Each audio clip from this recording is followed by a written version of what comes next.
Il était une fois un jeune homme qui vivait avec un profond sentiment d'infériorité. Depuis son enfance, il avait l'impression de ne jamais être assez bien.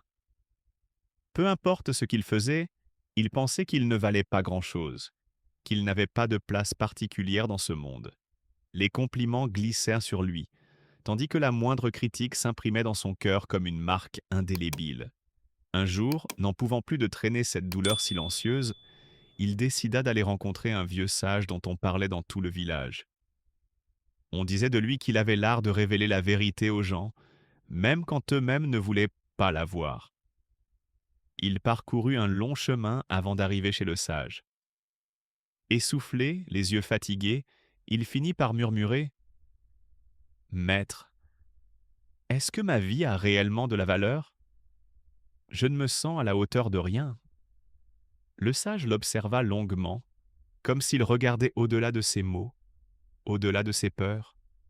Puis, silencieusement, il se leva, fouilla dans un petit coffre de bois et en sortit une pierre. C'était une pierre banale, grise, sans éclat apparent. Il la tendit au jeune homme. Prends-la, va au marché du village. Ne parle à personne. Si quelqu'un te demande son prix, lève simplement 2 doigts. Rien de plus. Intrigué mais respectueux, le jeune homme prit la pierre et partit pour le marché.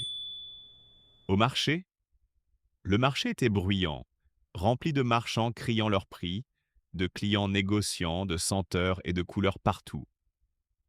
Le jeune homme se posta près d'un coin de passage. Il avait l'impression d'être ridicule, tenant cette pierre qui lui semblait n'avoir aucune importance. Une femme s'arrêta devant lui. Oh, quelle jolie petite pierre! Combien? Le jeune homme leva timidement 2 doigts, comme le sage le lui avait demandé.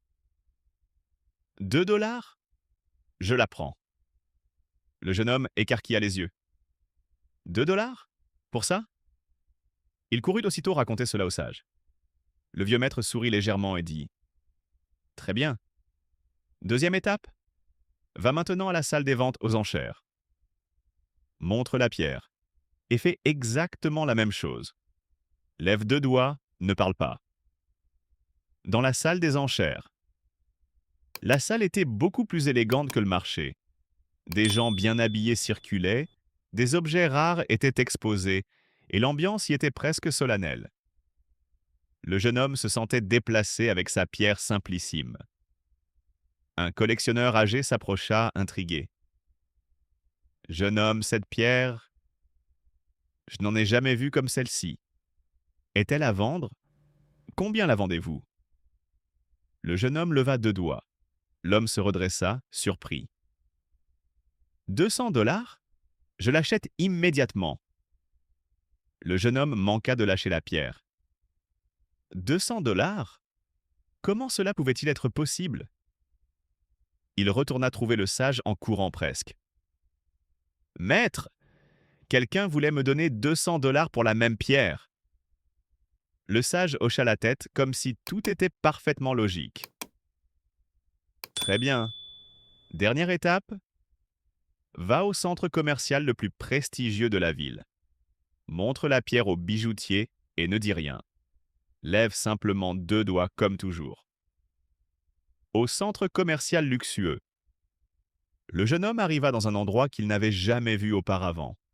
Des vitrines scintillaient de pierres précieuses, de bijoux rares, de montres hors de prix. Il se sentait minuscule, presque déplacé, mais il continua. Un grand bijoutier, vêtu d'un costume élégant, s'arrêta net en voyant la pierre. Il la prit délicatement dans ses mains, comme si elle était un trésor inestimable. Incroyable! Cette pierre! Cela fait des années que je cherche un spécimen comme celui-ci. Combien en voulez-vous? Le jeune homme, un peu tremblant, leva 2 doigts. Le bijoutier ouvrit grand les yeux. 200 000 dollars? Je vous la prends immédiatement. Le jeune homme resta bouche bée. Il n'arrivait même plus à respirer. Il se précipita chez le sage, le cœur battant à tout rompre. Maître, quelqu'un était prêt à payer 200 000 dollars pour cette pierre. Comment est-ce possible? Le sage l'invita à s'asseoir et dit doucement: La leçon du sage, mon fils. La pierre que je t'ai donnée est la même dans les trois endroits. Elle n'a pas changé. Ce qui a changé, c'est l'endroit où tu l'as présentée et les yeux qui l'ont regardée. Il marqua une pause. Ta valeur est exactement comme cette pierre. Si tu te places au mauvais endroit avec les mauvaises personnes, tu sembles ordinaire, sans importance. Certains te sous-estimeront, d'autres t'ignoreront. Ils ne verront rien de spécial en toi. Mais si tu te places dans un environnement qui reconnaît ton potentiel, auprès de gens qui savent te voir au-delà des apparences, alors ta véritable valeur éclate aux yeux de tous.